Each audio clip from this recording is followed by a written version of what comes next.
सच्चिदानंद रूपाय विश्वोत्पत्त्यादि Hathaway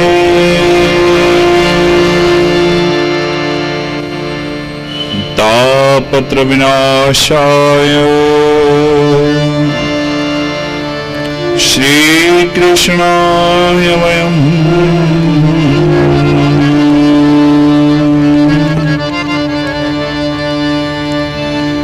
नारायणं नमस्कृत्य नरं चैव नरोत्तमं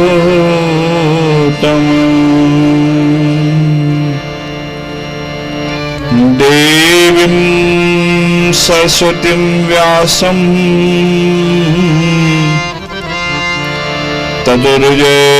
तदुर्जयमुद्रीयेत्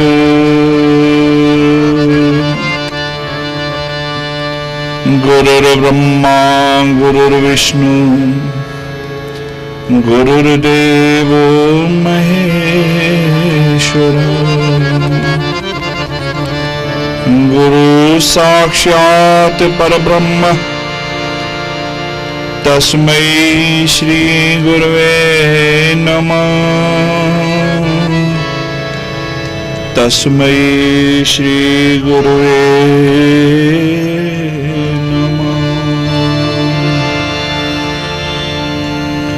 श्री गुरु चरण सरोज रज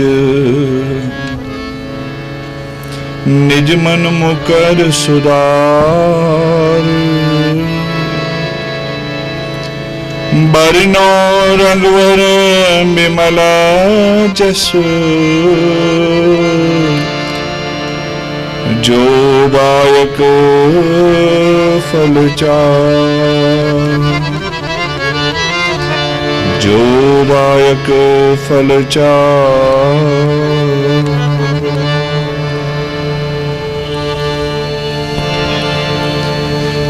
हरे राम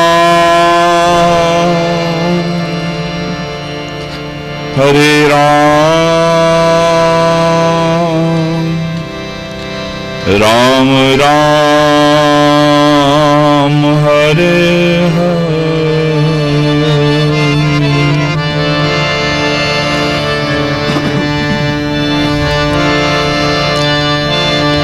हरे राम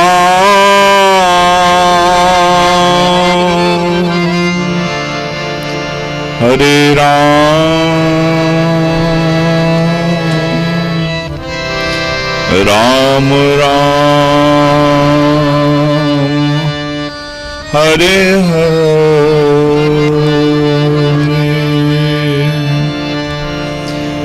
हरे कृष्णा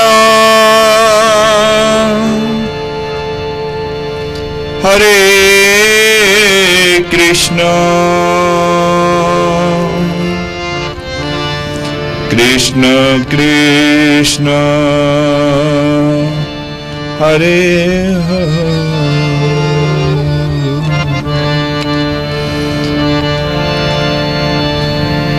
हरे हरे राम राम राम हरे हरे हरे राम हरे राम हरे राम हरे हरे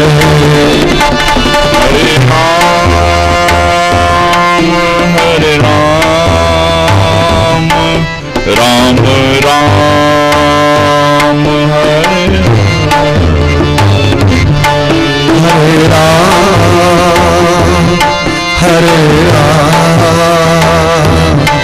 राम राम हरे हरे। हम और आप सत्संग में प्रवेश करें उससे पूर्व मेरा आग्रह है, आपसे निवेदन है,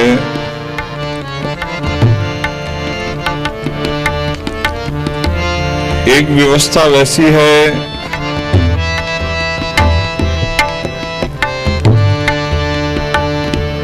हम अगर अपने आप को जानकर देखेंगे तो हम बाहर बहुत हैं।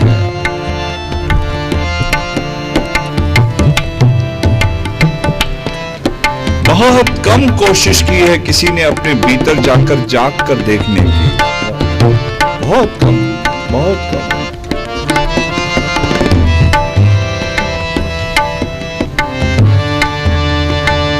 हम भीतर से कैसे हैं? बाहर से तो रंग रूप बाकी व्यवस्था को देखने के लिए लंबे चौड़े आईने, मापदंड, ये सब है हमारे पास। और जीवन का सबसे बड़ा सच ये है कि बाहर का ये सब डावडोल वो इतना काम नहीं आता जितना आदमी का, इस जीव का भीतर की व्यवस्था काम आती है।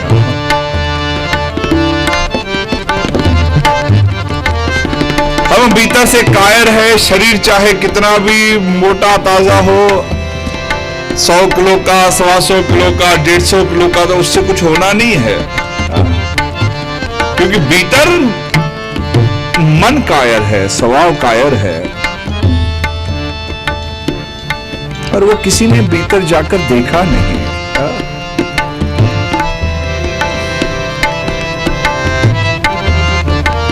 बाहर बहुत सारे साधन है, इसका अर्थ ये नहीं कि आप बहुत संपन्न हो।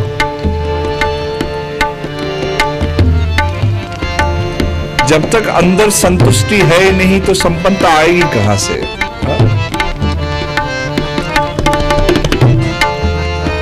हजारों करोड़ होने के बाद भी, हजारों करोड़, इतना सब होने के बाद भी चैन नहीं है।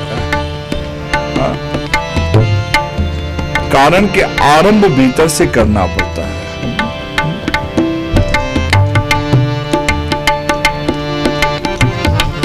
मैं ये बात इसलिए कह रहा हूं, हम सब आज से उस सद्गुरु के वार्षिक उत्सव के निमित्त, उसके सौजन्य से, उस संयोग से कहीं न कहीं इस सत्संग के विद्यालय में आए हैं। मैं सत्संग को विद्यालय मानता हूं। हम छोटे थे, हमको विद्यालय में रखा गया कि जाओ क ख ग घ सीखो, ABCD सीखो, अलफ अम्ब बे बदक सीखो। ठीक था, उन्होंने हमको संसार में क्या भाषा चलती है वो सिखाया।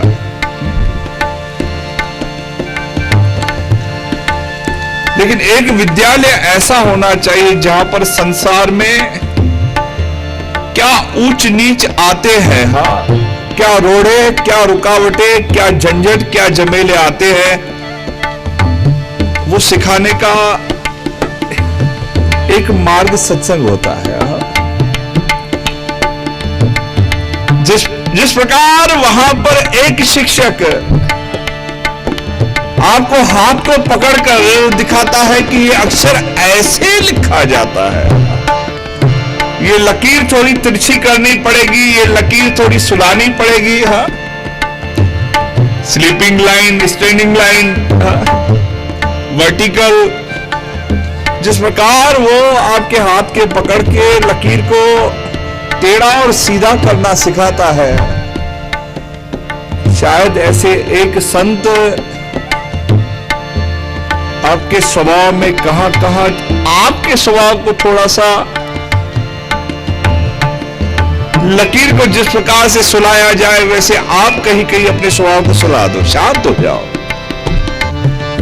कहीं थोड़ा टेढ़ा बनना पड़ेगा किसी को सिखाने के लिए, हाँ? और कहीं खड़ा रहना पड़ेगा, बी अलर्ट, हाँ? सजग तो बी अलर्ट। तो इस विद्यालय में आज हम और आप प्रवेश कर रहे हैं।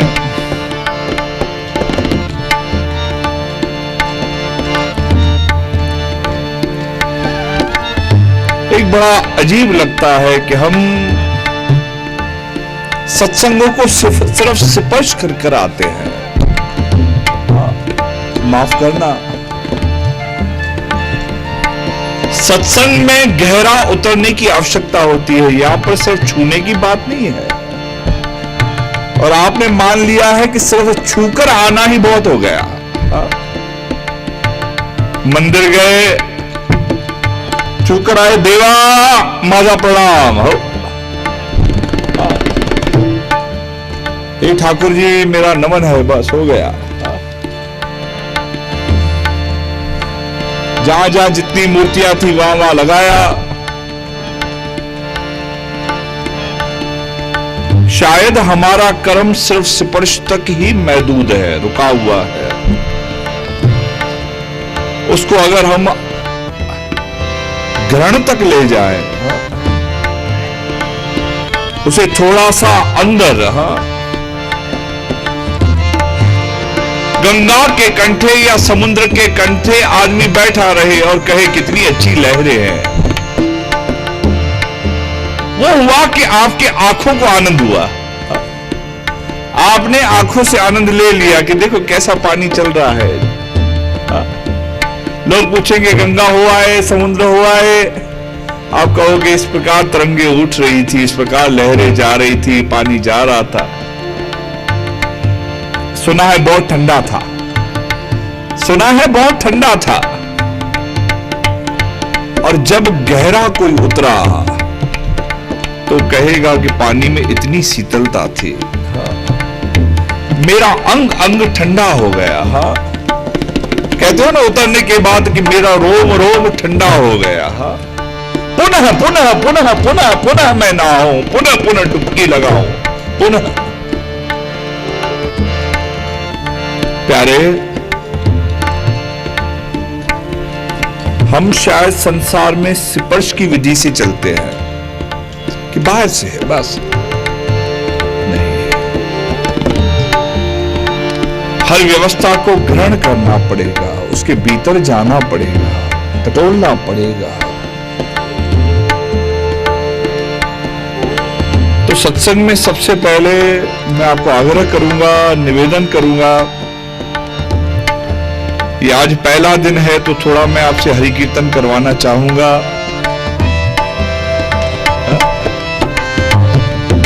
थोड़ी तैयारी होनी चाहिए। हाँ, जिस प्रकार कहीं बाहर घूमने जाते हो तो सामान बांधना शुरू करते हो तो लगता है कोई तैयारी है। मोगा हे खया से, जूतो खयो से, पर्स लिया, ये लिया, वो लिया, खाव्यासाठी चिवडा घेतला, खाने के लिए चिवड़ा बांधा, तब लगता है कि कहीं हम यात्रा को जा रहे हैं। तब लगता है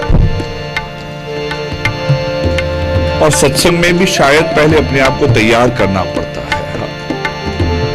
पहले तैयार हो जाओ कि हमें अब चलना है, एक यात्रा के लिए हमको अपने आप को तैयार करना है, तो थोड़ा मुझे आपसे सामान बनवाना पड़ेगा। हाँ, हरि कीर्तन शास्त्र में भी देखा जाए, शास्त्र कहता है जब शोक बढ़ जाए, भ्रम बढ़ जाए और मोह बढ़ जाए,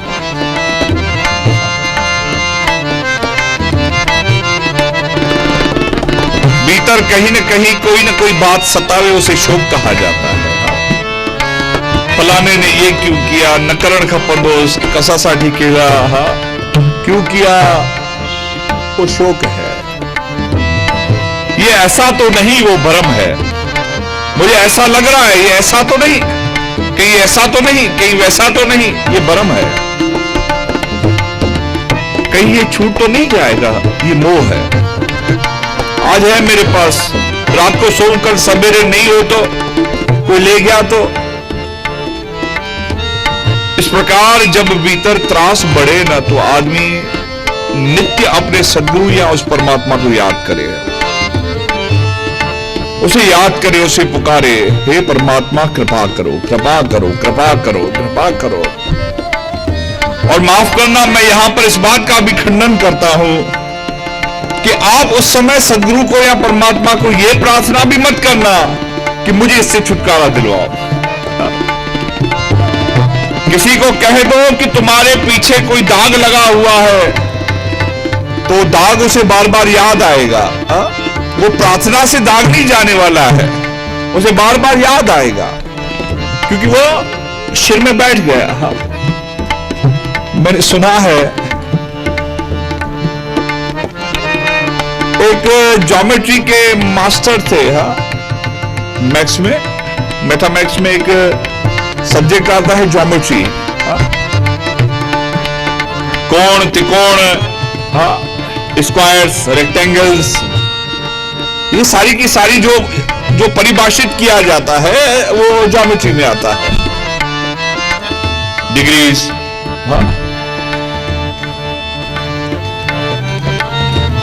किसी कारण से एक रात उसको जेल जाना पड़ा। कोई अपराध नहीं था, किसी कारणवश एक रात उसको जेल में जाना पड़ा। सवेरे उसको छोड़ा गया और सारा का सारा उसका शिक्षक समाज और जो जितने बच्चे पढ़ते थे वो उनको लेने आए सत्कार से, क्योंकि उनका दोष नहीं था, कसूर नहीं था। और सभी लोगों ने स्वागत किया। बाबा, रात को तकलीफ तो नहीं हुई? बोले, तकलीफ की वैसे तो कोई बात नहीं थी, सब कुछ ठीक था, लेकिन क्या करूं, बार बार देख रहा था तो दीवार के दो कोने जब आपस में मिल रहे थे तो थोड़े टेढ़े थे। कोने 90 डिग्री में होने चाहिए, उसने बनाने वाले ने थोड़ा टेढ़ा बना लिया था। तो मेरी नजर सारी रात उसमें ही चली गई, तो सो नहीं पाया। मुझे लगा कि इसको काश कोई समझाने वाला होता कि दीवार टेढ़ी जा रही, इसको सीधा बनावे। क्योंकि जो बात बैठ जाती है फिर उसको, अगर मैं आपसे कहूं कि प्रार्थना में ये कहो कि हे परमात्मा मेरा शोक निकालो, तो पुनः शोक याद आएगा, परमात्मा नहीं याद आएगा। जिस प्रकार आप भगवान के सामने या सद्गुरु के सामने प्रार्थना करने के लिए खड़े हो जाते हो और जो मांगना है उसके लिए प्रार्थना करते हो, तो प्रार्थना तो कहीं रह जाती है, वो मांग बार बार आती है। हे मेरे मालिक, हे मेरे सद्गुरु, ये यहां तक ठीक रहता है, लेकिन उसके बाद उसी चीज को बार बार दोहराया जाता है। कितनी बार तुझे कहा है मुझे चाहिए, उसके बिना कैसा चलेगा, समाज मुझे ये कहेगा, वो कहेगा, ये ऐसे नहीं, वो ऐसे नहीं। वो मालिक छूटा, वो परमात्मा कहीं छूट गया और वो वस्तु सिर्फ प्रार्थना वस्तु बन गई है। हाँ, जो सत्य होना चाहिए था वो वस्तु बन गया। हाँ? जो वास्तविकता होनी चाहिए थी वो कहीं न कहीं किसी असत्य में रह गई है। तो मैं इसलिए आपको यह भी नहीं कहूंगा कि जब आप प्रार्थना करो परमात्मा के सामने तो ये कहो कि मेरा शोक निकालो, क्योंकि परमात्मा कहीं और रह जाएगा और शोक चलता आएगा, उसे बार बार याद करोगे। मैं कहूंगा आप वहां पर कहो कि मुझे मोह से छुड़ाओ, तो जिसमें मोह है वही याद आएगा, परमात्मा नहीं याद आएगा। बार बार वही चेहरा सामने आएगा, सद्गुरु का नहीं आएगा। मुझे भ्रम से निकालो तो वो भ्रम ही याद आएगा, सद्गुरु नहीं याद आएगा। तो मैं बस इतना ही कहूंगा, जब उसके सामने खड़े हो जाओ तो बस उसे ही याद करो, उसे ही गाओ, तू ही है, तू ही है, तू ही है, तू ही है, तू ही है, तू ही है, तू ही है, तू ही है। आइए बड़े भाव से हरे राम राम राम हरे हरे, हरे राम राम राम हरे हरे, हरे राम राम राम हरे हरे,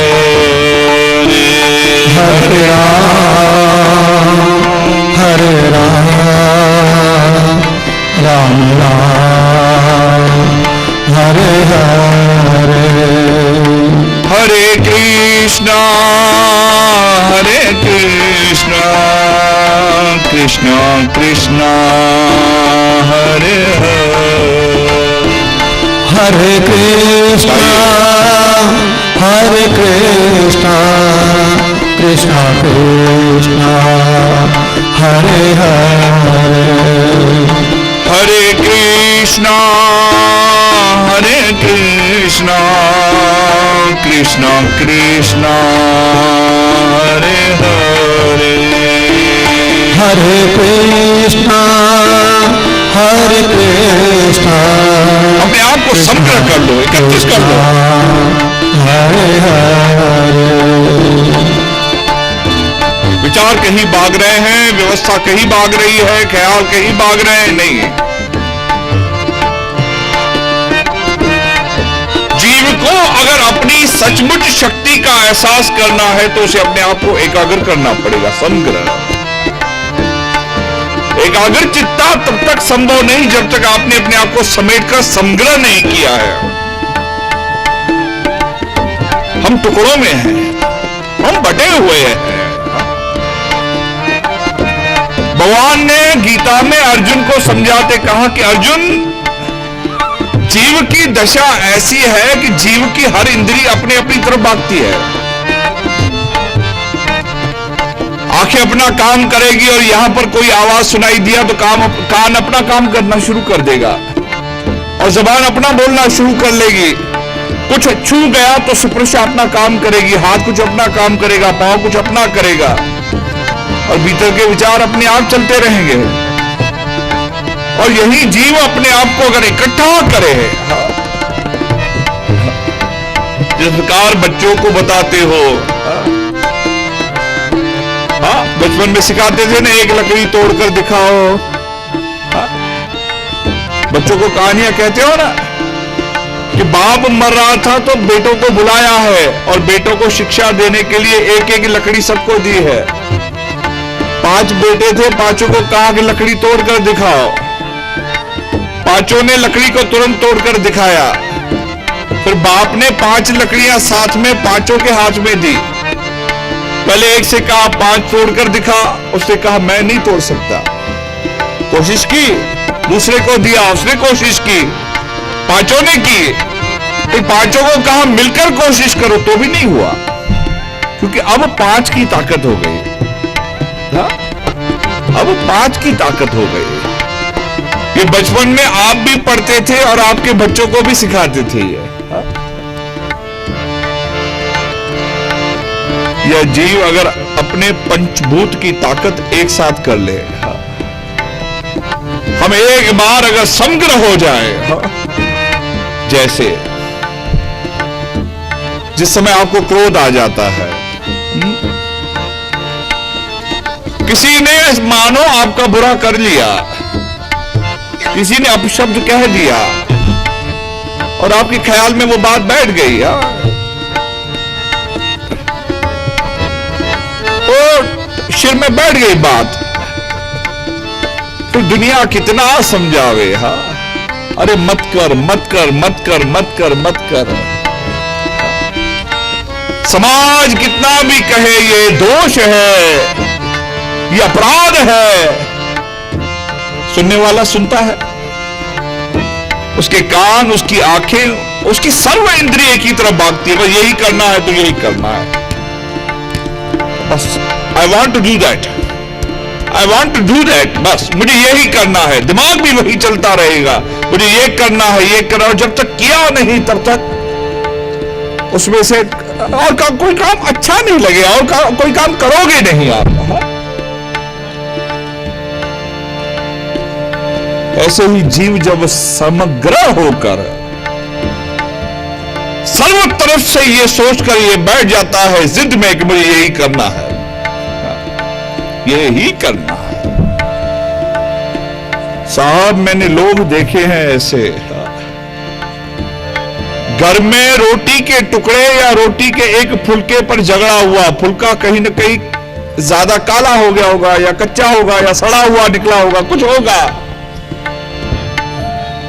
खाना छोड़ दिया, 2-2, 3-3 साल सिर्फ चाय और बिस्किट पर जिंदा, चाय और बिस्किट पर।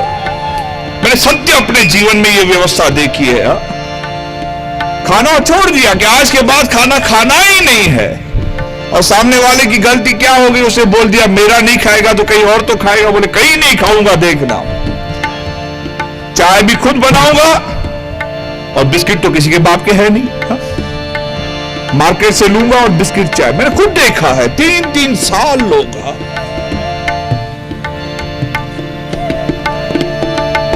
एक दिन अगर आदमी अन्न नहीं खाता है तो व्यवस्था कैसी होती है। अगर एक दिन आप अन्न नहीं खाओ तो कितना आदमी को बेचैन लगता है यार। कभी एकादशी, कोई व्रत या क्या, तो लगता है कि दिन पूरा हो तो जान छूटे। और जिद में आदमी 3-3 वर्ष तक नहीं खावे। माफ करना, ऐसे बहुत संत बाबा, ऐसे बहुत सारे हैं जो इस जिद में नहीं खा रहे, बहुत सारे हैं। किसी ने जिद में अन्न त्यागा है, दूध पर चल रहा है, किसी ने जिद में क्या त्यागा है, किसी ने क्या त्यागा है। जो छोड़ना चाहिए वो नहीं छोड़ते, जो नहीं छोड़ना चाहिए। और मेरा कहना, मैं किसी पर आक्षेप नहीं करता, मेरा कहना इतना है कि ये वही व्यक्ति है ना, ये वही आदमी है जो जब जिद पर आता है तो जो ठानता है वो करता है, जो ठानता है वो करता है। जब तय कर लिया कि मेरी तरफ से हड़ताल है तो हड़ताल है, क्या भी हो जाए। तो ऐसे ही मैं कहता हूं ये समग्रता की शक्ति है। एक बार अगर आप अंतःकरण से अपने पंचभूतों से ये तय कर लो कि मुझे ये करना है। कबीर का वो शब्द झूठा नहीं है, एक घड़ी आधी की फुनाद, वो झूठा नहीं है शब्द। दिक्कत सिर्फ इतनी है, करने वाला उतना समय भी दे नहीं सकता समग्रता से। और जिस दिन समग्रता से वो कहे राम, कौन राम की ताकत है कि नहीं आ सकता? कौन राम की ताकत है? नहीं हो सकता साहब, नहीं हो सकता। हनुमान छाती फाड़कर दिखा सकता है, राम नहीं दिखा सकता। माफ करना, राम कभी भी छाती फाड़कर हनुमान नहीं दिखा सकते। हाँ, हनुमान छाती फाड़कर राम दिखा सकता है कि मेरे भीतर है, क्योंकि जिसको समग्रता है वो दिखा सकता है कि हाँ है, वो है। बड़ा अंतर है साहब, बड़ा अंतर है। तो हम भीतर से समग्र हो, और बड़ी समग्रता से अपने आप को अगर हम ले चले। आइए हरि कीर्तन में कुछ देर के लिए सब भूल जाओ, उसे याद करो। मोहे ना विसार, मोहे ना विसार, उसे ऐसे याद करो बड़े भाव से। हरे राम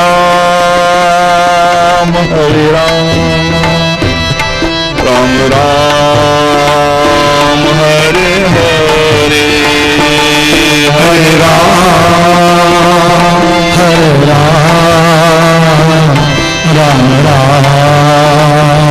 हरे हरे, हरे राम राम राम हरे हरे, हरे राम राम राम हरे हरे,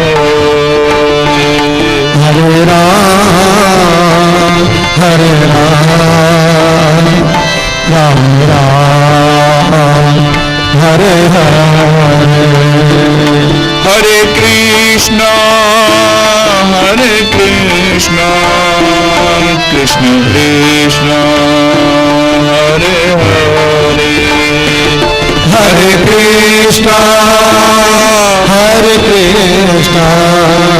कृष्ण कृष्ण हरे हरे, हरे कृष्णा कृष्ण कृष्ण हरे हरे, हरे कृष्णा कृष्ण कृष्ण हरे हरे, हरे राम हरे हरे, हरे राम राम हरे हरे, हरे राम राम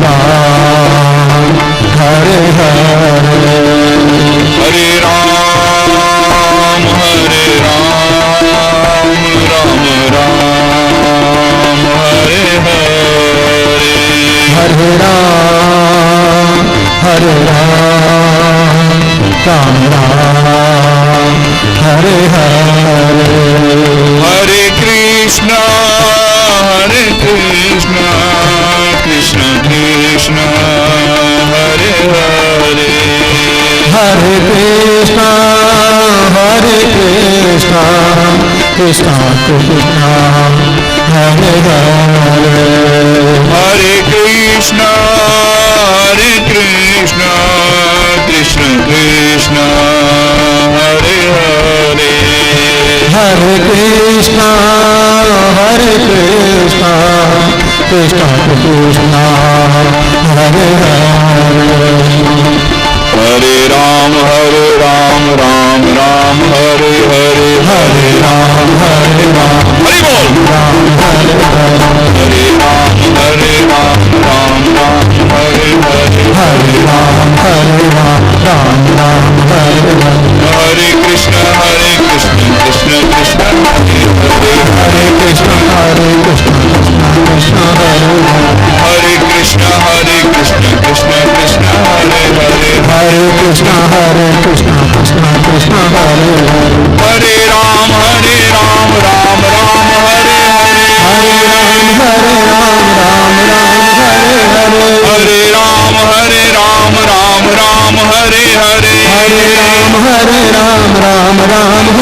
हरे, हरे कृष्ण कृष्ण कृष्ण हरे हरे, हरे कृष्ण कृष्ण कृष्ण हरे हरे, हरे कृष्ण कृष्ण कृष्ण हरे हरे, हरे कृष्ण कृष्ण कृष्ण हरे हरे, हरे कृष्ण कृष्ण कृष्ण हरे हरे, हरे कृष्ण कृष्ण कृष्ण हरे हरे, हरे राम हरे हरे, हरे राम हरे राम हरे हरे, हरे राम कृष्ण हरे हरे, हरे कृष्ण कृष्ण कृष्ण हरे हरे, हरे कृष्ण कृष्ण कृष्ण हरे हरे, हरे कृष्ण कृष्ण कृष्ण हरे हरे, हरे राम राम हरे हरे, हरे राम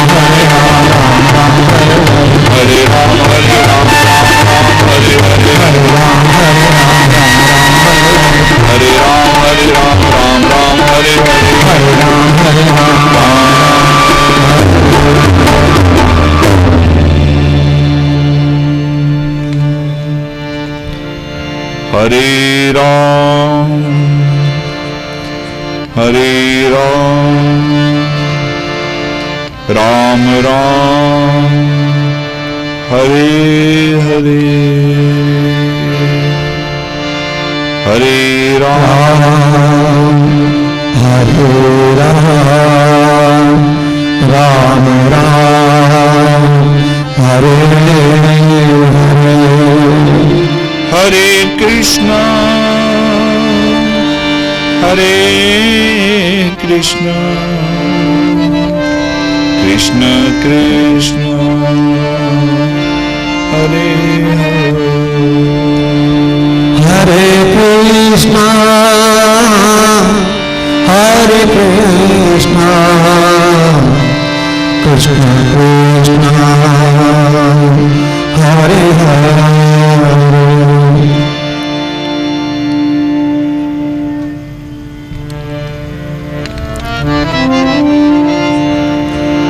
इस बात का ख्याल रखना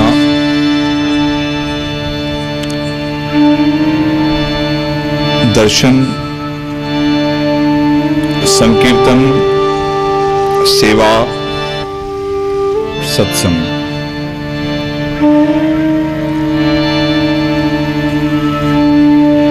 जब भी आपको इसे करना पड़े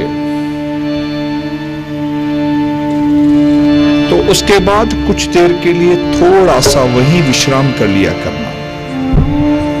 जैसे अभी मैंने आपसे संकीर्तन करवाया तो अंत में बड़े आराम से मैंने उसे कहा पुनः। ऐसे ही जब भी आप ध्यान में या भजन में बैठो, हो जाने के बाद थोड़ी देर अपने आप को शांत रखने का प्रयास करो। हम बड़ी हड़बड़ी में होते हैं, बड़ी आपाधापी में होते हैं। शरीर से जब जब क्रिया होती है तो शरीर में एक ऊर्जा का निर्माण होता है। इसको अगर वैज्ञानिक दृष्टि से भी देखा जाए या आध्यात्मिक दृष्टि से भी देखा जाए,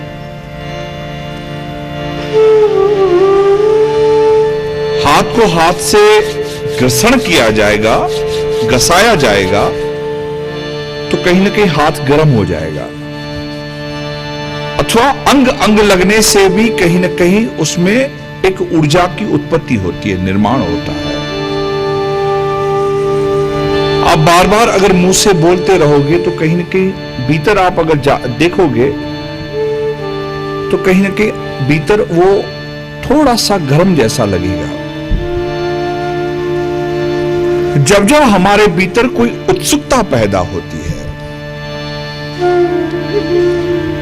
मान लो आप कहीं किसी आश्रम में किसी मंदिर में दर्शन के लिए जा रहे हो, लाइन बहुत है, बहुत देर आपको लाइन में खड़ा होना पड़ा। कहीं कुछ ऐसे मंदिर भी होते हैं जहां पर आपको ज्यादा देर खड़ा नहीं करते, बोलते चलो चलो जल्दी करो। हाँ, संभव है। हजारों लोगों का अगर कहीं दर्शन के लिए नंबर होगा तो कोई बड़ी बात नहीं। अगर आपने एक झलक भर भी देखा, let it be for 1 second, वो एक क्षण के लिए क्यों ना हो, फिर थोड़ी देर बाहर निकलने के बाद जैसे ही कतार से बाहर आती हो तो वही कहीं एक कोने में बैठ जाओ थोड़ी देर के लिए, तो वहां पर जो ऊर्जा बनी थी उस ऊर्जा का आप संचय अपने भीतर कर पाओगे। ये याद करना, ये ख्याल करना। जिस प्रकार पूरा दिन आप काम करने के बाद रात्रि का विश्राम करके संपूर्ण ऊर्जा को समेट लेते हो, आपको काम में लगता होगा कि आपको थकान आई है, आपके शरीर की ऊर्जा गई है, लेकिन आपके भीतर एक ऊर्जा का निर्माण हुआ। वैज्ञानिक दृष्टि से अगर उसे कहो, ये हाथ चले, ये पांव चले, ये शरीर की सारी ग्रंथियां चली, उस चलने के कारण अंदर भीतर एक ऊर्जा पैदा हुई, जिसे आप गर्मी कह लो, ऊर्जा पैदा हुई। फिर आप जब विश्राम पे गए तो आपने उस सारी की सारी ऊर्जा को अपने भीतर संचय कर दिया, वो बल के रूप में आया। ऐसे ही सत्संग, दर्शन इत्यादि सेवा वगैरह जो भी आप करते हो, तो करने के बाद थोड़ी देर शांत हो जाओ तो वो ऊर्जा आप अपने भीतर बल के रूप में संचय कर जाओगे। वो आपके भीतर एक ताकत का, एक शक्ति का अद्भुत निर्माण करेगी। हमारे पास शक्ति के बहुत सारे स्रोत हैं। फर्क इतना है कि हम उन स्रोतों का, उन सारे वसीलों का, उन सारे रास्तों का उपयोग कर नहीं पाते, वो व्यर्थ बह जाता है। जीव के एक एक अंग में ताकत है।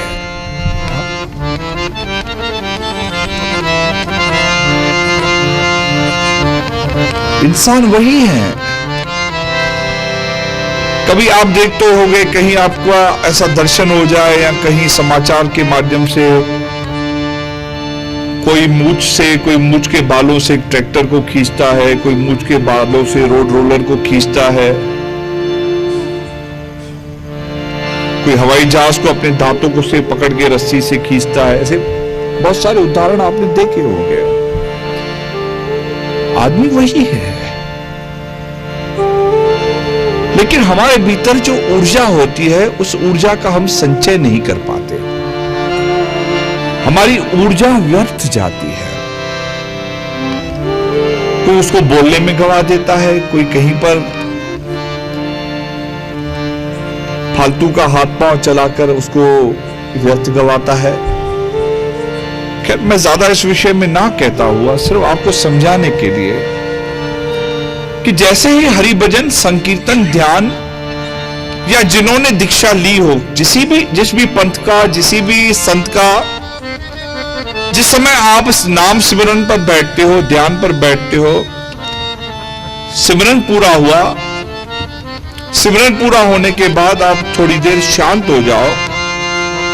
जैसे वो संपूर्ण ऊर्जा जो नाम के कारण, ध्यान के कारण आपके शरीर में उत्पन्न हुई, वो आप उसका संचय कर लो, अपने भीतर उसको समा जाओ, अपने भीतर उसको ग्रहण कर जाओ। एक,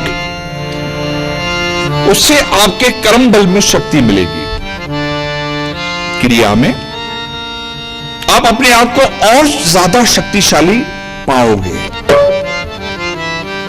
जो आप कहते हो ना, हम बार बार थक जाते हैं, शरीर में डाढ़ी थकावट दी लगे, वही ऊर्जा, वही शक्ति आपके शरीर में, आपके भीतर कहीं ना कहीं कर्म बल को बढ़ाएगी। दूसरा,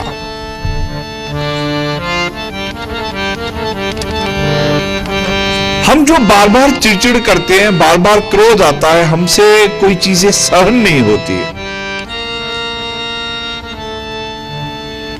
बहुत सारी बातें हमारे भीतर रह जाती है। किसी ने कुछ कह दिया, हम जमा कर जाते हैं, निकलता ही नहीं। बहुत कोशिश करते हैं कि हम भूले, नहीं भूल पाते। बचपन में आप ऐसे नहीं थे, किसी ने कुछ कह भी दिया तो आपको याद नहीं रहता था, निकल जाता था ख्याल में से, चलो ठीक है। उसी समय झगड़ा करके ले कट्टी, उसी समय जाकर थोड़ी देर के बाद गए, ये याद भी नहीं रहा तो उससे कट्टी हुई थी, कुट्टी हुई थी। जीव धीरे धीरे अपने भीतर से सहनशीलता को खो रहा है। हमारे भीतर जो सहन शक्ति की, संयम की ऊर्जा है, सब्र की ऊर्जा है, वो धीरे धीरे हमारी कम होती जाती है। तो इससे आपके भीतर उस सहनशीलता की ऊर्जा का और संचय होगा, वो बढ़ेगी, वो ताकत और बढ़ेगी। मैंने शायद आपको कभी कहा हो, गांधी को जब कोई बुरा भला कहता था,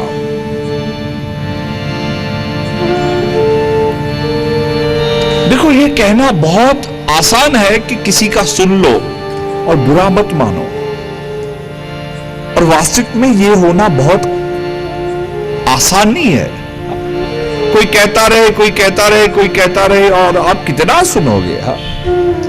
कहीं ना कहीं तो अगर आप में सामर्थ्य नहीं है तो जवाब नहीं दे पाओगे, सामर्थ्य है तो तुरंत जवाब आपका आ भी जाएगा। अगर निर्बल है आदमी, समर्थता नहीं है, ताकत नहीं है, सामर्थ्य नहीं है, वो।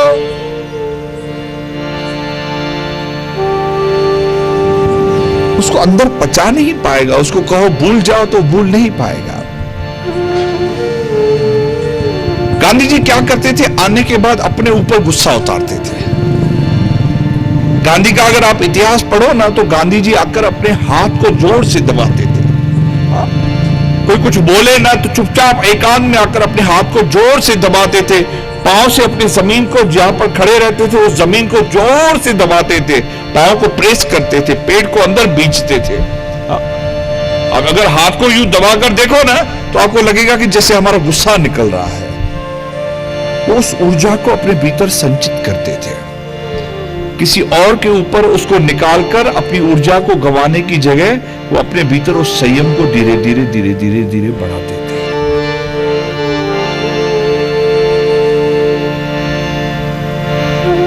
These are some ways to increase your stability power, tolerance power. ये कुछ ऐसे मार्ग हैं जो आपकी स्थिरता और आपकी सहनशीलता को बढ़ाते हैं। तो एक, जब भी सत्संग में बैठो, संकीर्तन हो, उठो, नाचो, गाओ, उससे कोई बड़ी दिक्कत नहीं है। लेकिन उसके बाद थोड़ी देर शांत होकर चुपचाप बैठ जाओ।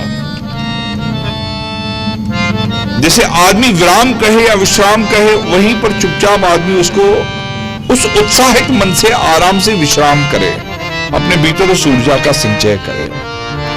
संतों का दर्शन हो, परमात्मा का दर्शन हो, उसको देखने के बाद वहीं एक कोने में बैठ जाए। सेवा करते हो तो गाई गाई कर करके सेवा करके भागो मत। सेवा करने के बाद थोड़ी देर वहां बैठ जाओ, एक कोना पकड़ के। भले लोगों को लगे कि ये करके थक गया है, उनको लगने दो। आप बैठो और बैठकर अपनी शक्ति का भीतर निर्माण करो, संचय करो। जो जो आपने किया है उसका संचय भीतर हो। और थोड़ी देर बैठने के बाद हम बहुत हड़बड़ी में होते हैं।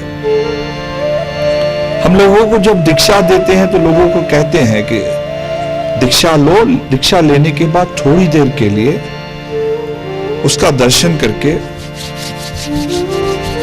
हाथों को फिर सर पे रखो।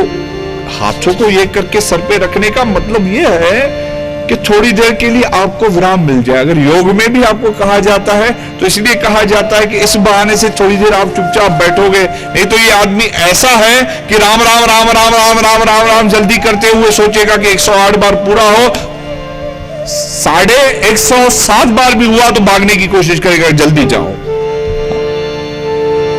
आरती करते करते इसको याद आएगा, आरती की 8 पंक्तियां है ना, 6 हो गई, अब 7 हो गई, बस 8वीं होने को है। 8वीं होने को होगी तो वह इशारा करेगा, वह पूरी हो रही, तू तैयारी कर अपनी। हम इतने जल्दी है।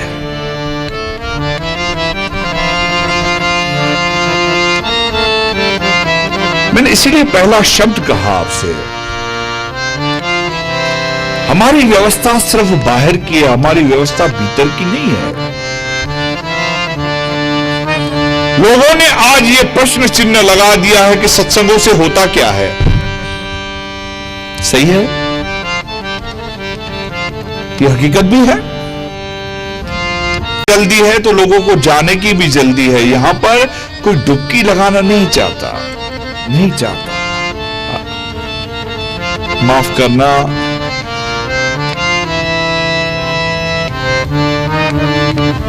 अगर आप एक बार डुबकी लगाकर समझने की कोशिश करो ना, तो गलत हाथों में पड़ो ही नहीं। अभी मेरे यहां संत सम्मेलन हुआ तो प्रश्न उठा कि ये फलाने बाबा लोग, ये मटीरे बाबा लोग, कोई इस स्कैंडल में फंसा है, कोई उस स्कैंडल में फंसा है, आपका क्या कहना है? मैंने कहा बाबा, मैं उनको तो पहले संत मानने को ही तैयार नहीं। मैं क्यों मानूं उनको संत? यहां पर संत नाम की व्यवस्था है ही नहीं। माफ करना, संत नाम की व्यवस्था नहीं है। संत शब्द का अर्थ ही यह होता है जो अपने अंत को मानकर चलता हो, जो अपने साथ मौत लेकर चलता हो वो संत कहा जा सकता है। जिसे ये तय है कि मैं मरा हुआ हूं वो संत होता है। माफ करना,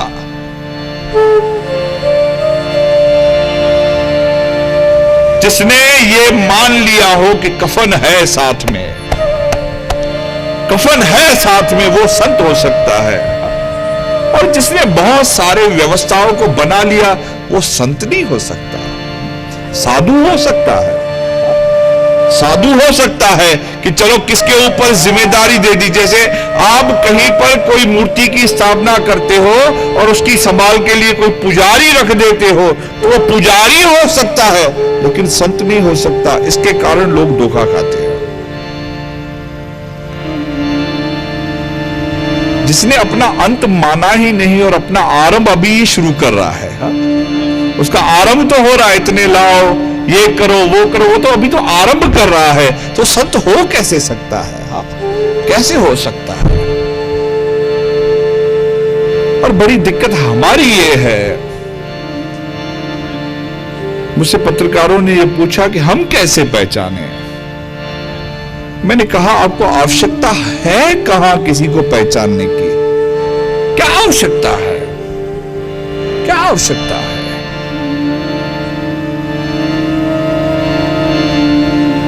जीव अपने ज्ञान द्वारा जहां से जितना चाहिए उतना पा सकता है।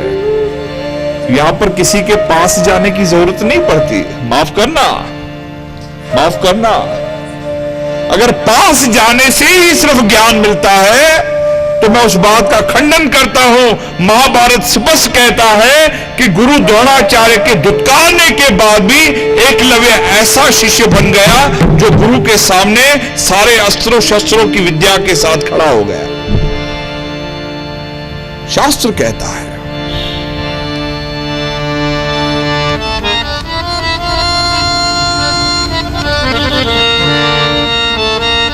प्रहलाद, ध्रुव, वाल्मीकि, सारे के सारे नाम ले लो, किसी ने भी संगति रख के नहीं पाया है। बाय टचिंग, बाय सिटिंग, कि हम सामने बैठे रहे, कोई भी नहीं। ध्रुव को नारद जी ने कहा कि बेटा सब भूल जाओ, तब तक उसे याद कर लेना जब तक वो पैदा नहीं होता है। बस वो तेरे सामने आके जब तक गिड़गिड़ाता नहीं है तब तक भूल जा हर बात को। ध्रुव हर बात को भूल गया, न खाना न पीना। भागवत अगर आप देखो तो जब नारायण स्वयं भी आए हैं तो भी वो मानने को तैयार नहीं। उन्होंने कहा है कि वो खुद प्रकट हो तो तू पहले अपने आप को बता कि तू नारायण है। मैं तब तक मानने को तैयार ही नहीं।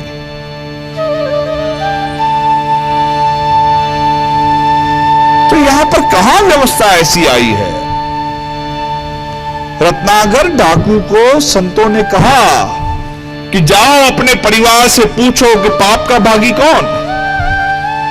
उसने गया और पाप का भागी पूछा, और जब उन्होंने कहा कि तेरा काम है हमको खिलाना, कैसे भी खिला, मजदूरी कर, ठेला चला, ये मेरा शब्द है, ठेला चला, मजदूरी कर, क्या भी कर। हमने कहा कि तू किसी को मार, किसी की हत्या कर। हमने कहा है आपसे, ये आप कर रहे हो, ये आपका काम है। आपने हमें घर में लाया है, किसी को विवाह कर लाया है, किसी को आपने जन्म दिया है, तो आपका काम है हमारी उधर पालना करना। कैसे करते हो आपकी जिम्मेदारी है, हम नहीं जानते। वहां से अक्ल खुली। कोई संतों के संग वो घूमा नहीं, हा? कि संतों से बैठकर उसने दीक्षा ली और संतों के संग घूमा हो, कभी नहीं। शास्त्र इन बातों को प्रमाणित करता है कि संगति का अर्थ यह नहीं होता कि कोई किसी के साथ हो ले। इस बात को बड़ा ख्याल रखना। हमारा सारा का सारा अध्यात्म मन से जुड़ा हुआ है, तन से नहीं।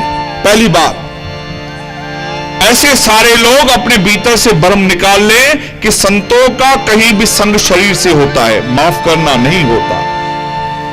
संतों का संग, संतों की सेवा शरीर से नहीं होती है। शरीर तो एक व्यवस्था है कि ठीक है, आपके हाथ में पानी का गिलास था और किसी को प्यास थी तो आपने पिला दिया, जरूरी नहीं, जरूरी नहीं। मां, अगर हम बूढ़े हो चले या परमात्मा ने किसी के हाथों में शक्ति नहीं दी हो तो क्या वो सेवा नहीं कर सकता? वो तो मन से कर सकता है। तो हमारा पूरा का पूरा अध्यात्म मन पर जुड़ा हुआ है, ये बात समझना। और जहां पर आपको लगता है कि तन से करना है, मैं उन सारी बातों का खंडन करता हूं, मैं खंडन करता हूं उन बातों का। क्योंकि आज के दौर में संत चोले पर बहुत बहुत कलंक लग रहे हैं, बहुत कलंक लग रहे हैं। और उसका कारण यही है कि हम भ्रम में चले गए हैं, हम भ्रम में चले गए हैं।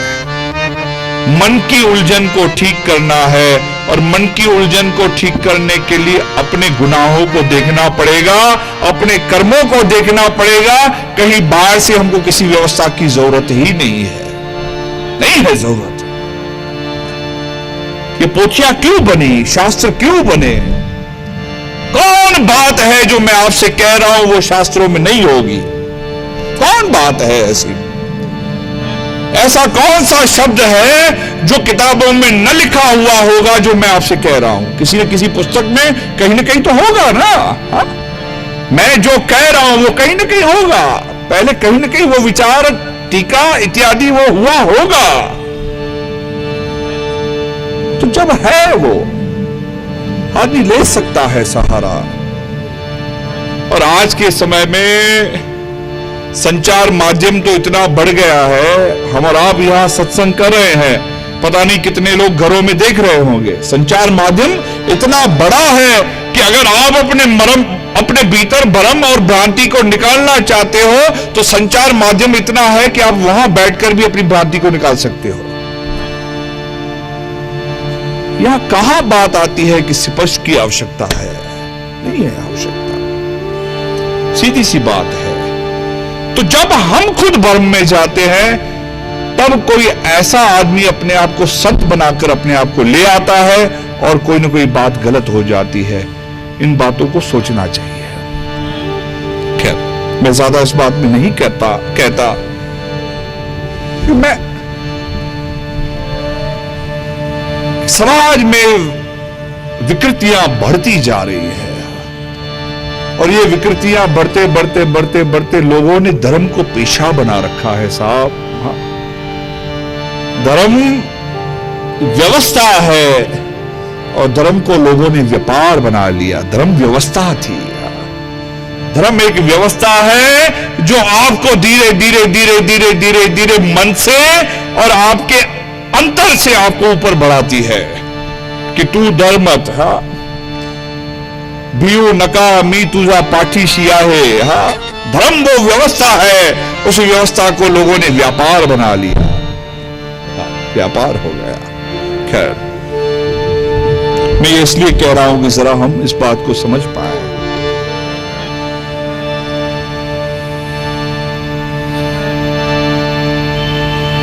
तो एक मैं ये कह रहा था आपसे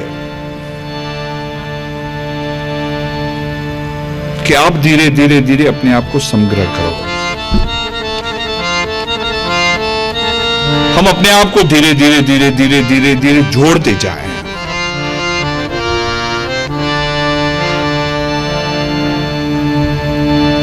नियंत्रण बने हमारा अपने ऊपर।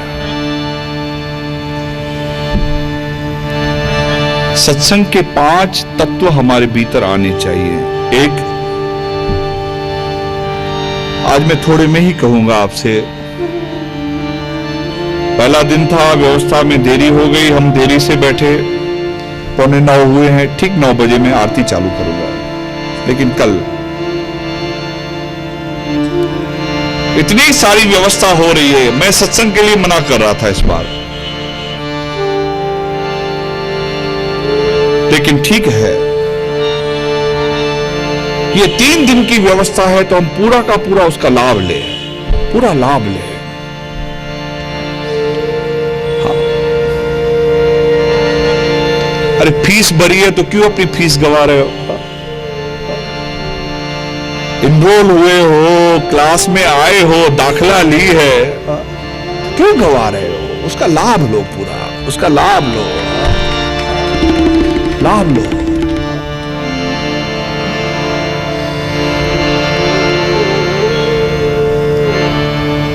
और मैं जब सत्संग पूरा करके जाता हूं तो मेरे ख्याल में आता है ये भी बोलना रह गया, काश ये विषय पर ये भी रह गया, ये भी रह गया, ये भी रह गया। अब 2-3 घंटे में आदमी कितना बोलकर कितना बोलेगा।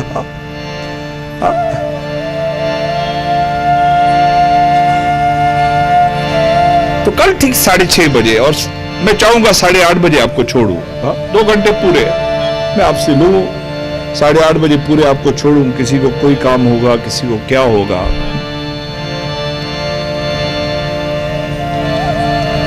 सत्संग के भीतर आने वाले जीव के अंतर में 5 गुण बनने चाहिए।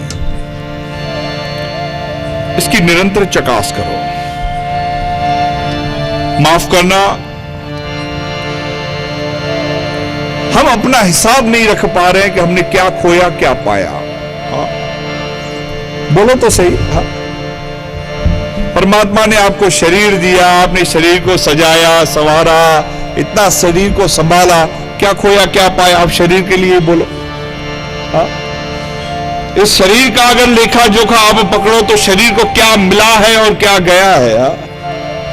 ये बीमारी बची हुई, ये बीमारी बची हुई, हे भी थियो हो भी थियो, न मोए मारे हे खयो, न मोए मारे हे खयो, हे पण गेला, हे पण गेला, हे पण गेला।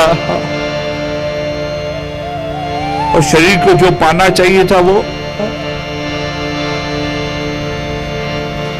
एक दिन रो रो कर घर में बोलते हो कि तवाजेला छा छा न कहो, सजी जिंदगी दीदी, पूरी जिंदगी दे दी तुम्हारे लिए, मुझे क्या दिया है तुम लोगों ने। फिर बोलते हो कि पूरा खोया।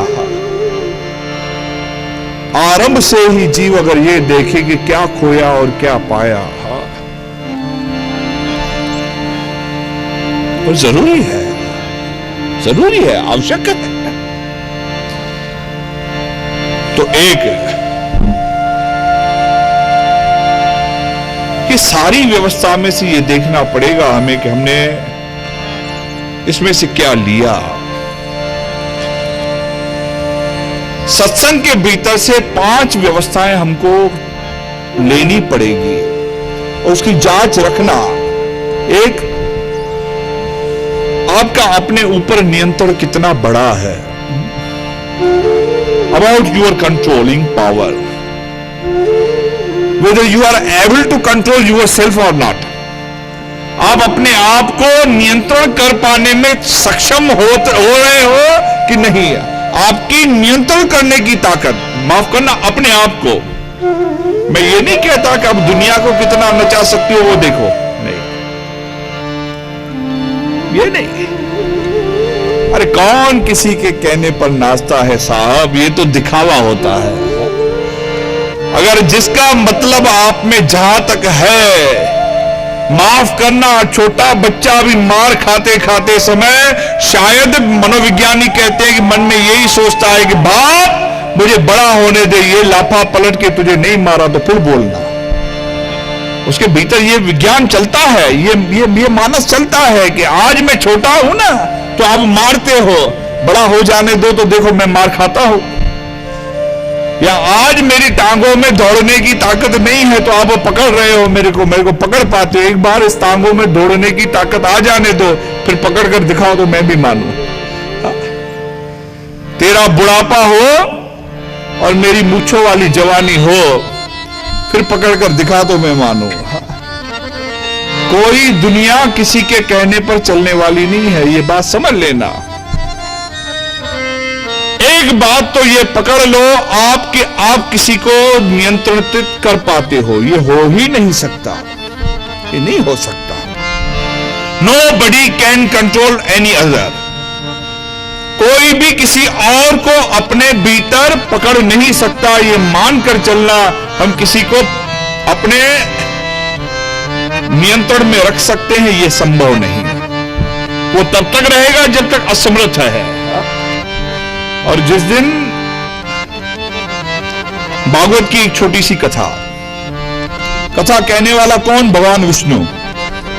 और भगवान विष्णु ने एक ऐसी बात कह दी जो अपने आप में इस संसार का दर्शन है।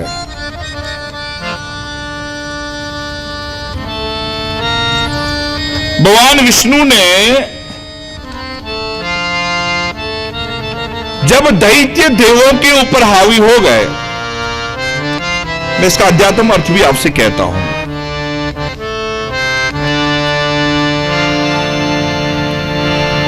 तो भगवान ने कहा, सुनो, मैं आपसे एक कहानी कहता हूं। देवों को बिठाया है, कहते हैं एक सपेरा था,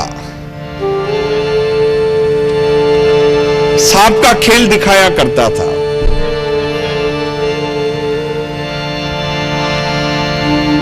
उसने क्या किया? सांप को भोजन देने के लिए एक जिंदा चूहा पकड़ के सांप की पिटारी में डाल दिया। चूहा डर रहा है कि सांप अभी मुझे खाएगा, और सांप उस चूहे को देख रहा है पिटारी के भीतर। और सांप ने अचानक से चूहे को यह कहा कि सुनो,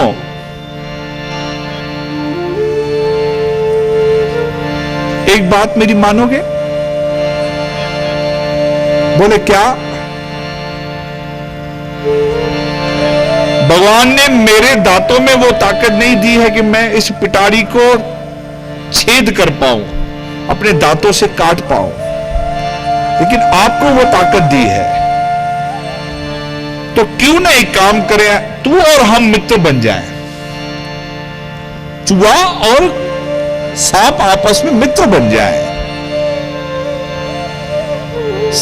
चूहा डरने लगा कि आप और मैं मित्र, क्या संभावना है इसकी? बोले सुन, एक काम करेंगे, आप धीरे धीरे धीरे करके इस पिटारी में छेद बनाओ, काट काट के दांतों से।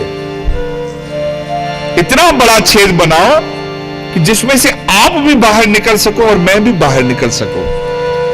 एक बार वो छेद बन गया तो आप भी आजाद और मैं भी इसके चुंगल में से आजाद हो जाऊंगा।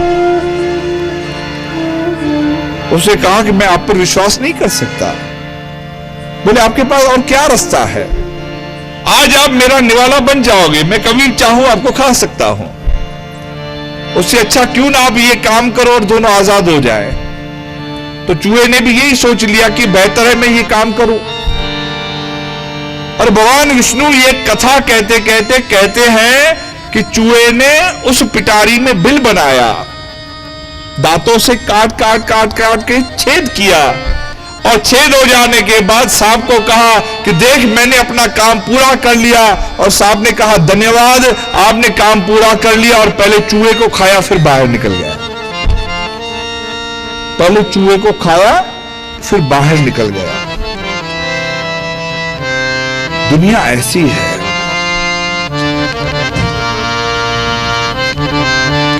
जब तक कोई किसी के जकड़ में है तब तक मानेगा। माफ करना, अकल हर किसी को है। हाँ, अकल हर किसी को है। मूर्ख से मूर्ख आदमी को भी पता है कि बंद दरवाजा क्या होता है और खुला दरवाजा क्या होता है। हाँ, हाँ।